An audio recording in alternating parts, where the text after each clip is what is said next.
You've been doing everything right. You track every dollar. You cut your coffee. Your meal prep on Sundays. You follow the budget spreadsheet to the penny. And somehow you're still broke, not struggling, not tight, broke. And the worst part? You blame yourself for it. But here's what nobody tells you. The budgeting advice you've been given wasn't designed to make you rich.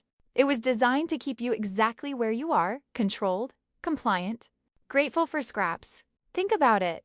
Every piece of advice you've ever heard about money comes from the same place. Cut spending, track expenses, make a budget, save the difference. It's all about restriction. It's all about what you can't have. It's all about making do with less. And that works great if you're trying to keep someone small. The system didn't fail you. The system worked exactly as intended.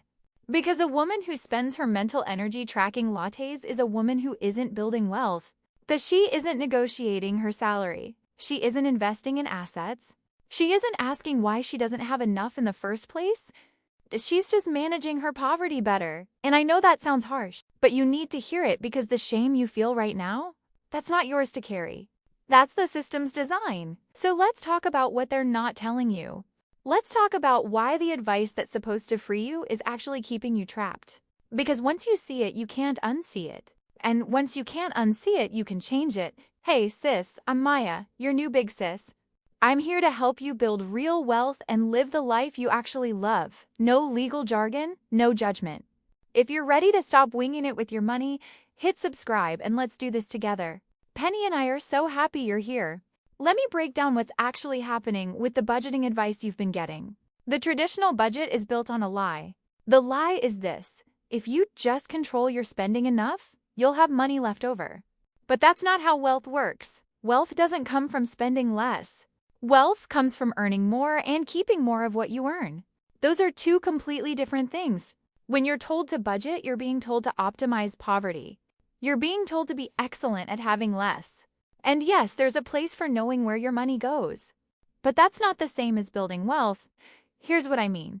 Let's say you make $50,000 a year. You follow every budgeting rule. You cut your spending to the bone. You save $5,000 a year. That's incredible discipline. That's real. But you're still making $50,000 a year. The budget didn't change your income. It just made you feel like you're doing something about it. Now imagine instead you focused on increasing your income by just 20%.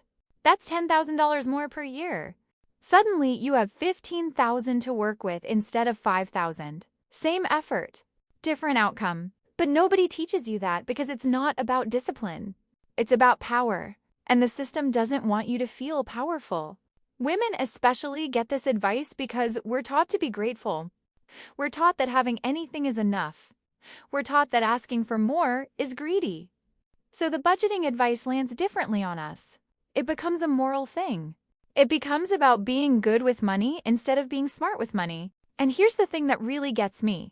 The people giving you this advice, they're not following it.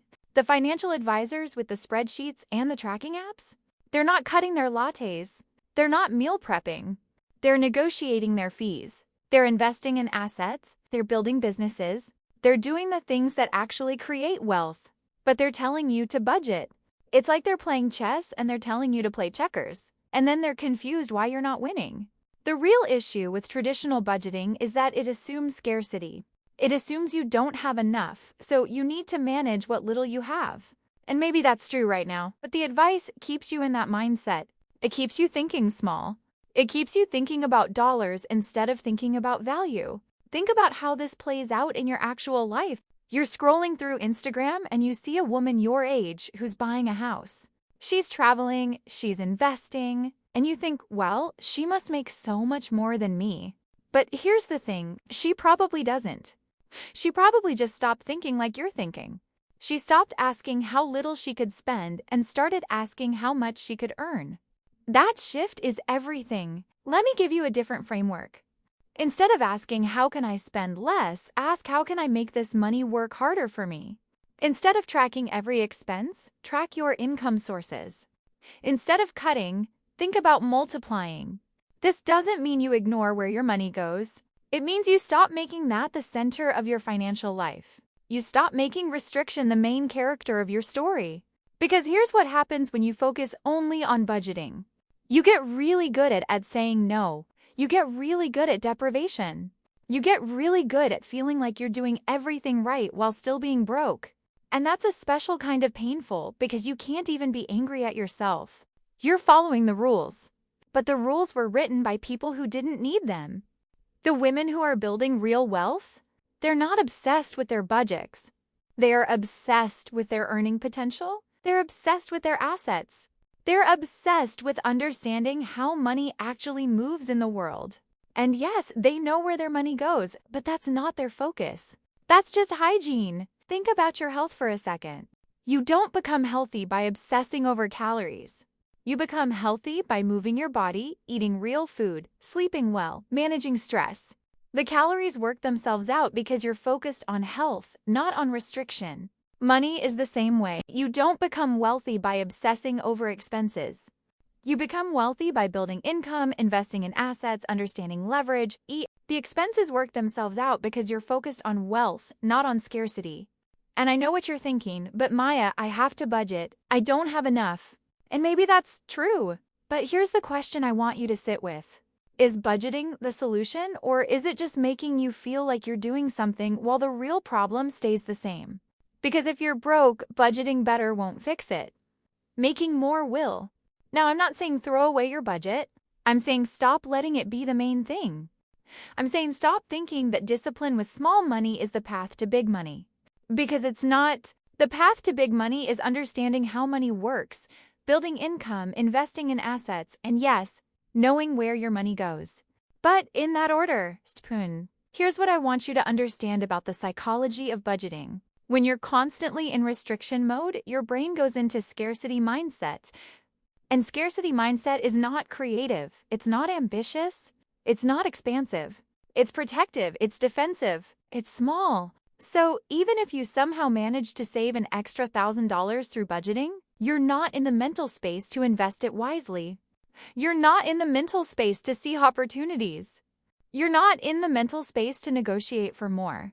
You're in the mental space of protecting what little you have. And that's exactly where the system wants you. Think about this. If women were taught to think about wealth building instead of budget cutting, what would change? We'd be asking for raises, we'd be starting businesses, we'd be investing in real estate. We'd be building assets that compound over time. We'd be teaching our daughters to do the same. But instead, we're teaching them to track their spending. The budgeting advice women get is designed to keep us compliant. It's designed to make us feel like we're doing everything we can while we're actually just managing our limitations. And the moment you see that, the moment you stop accepting that framework, everything changes. Because you're not broke because you're bad with money. You're broke because you've been taught to think small. And the beautiful thing is, once you know that, you can't unknow it. And once you can't unknow it, you can start to change it. It's no use just listening to me. Your task for today is this. Stop tracking one category of spending for a week. Just one. And instead, spend that mental energy on identifying one way you could increase your income. One side hustle, one skill you could sell, one thing you could do differently. Do it and tell me what happened in the comments so I can celebrate with you. Before you go, if this felt like the chat you needed today, subscribe so we can keep hanging out. And if you have a friend who needs a financial big sis too, share this with her. Let's help all our girls level up. You got this. Take care of your money, sis.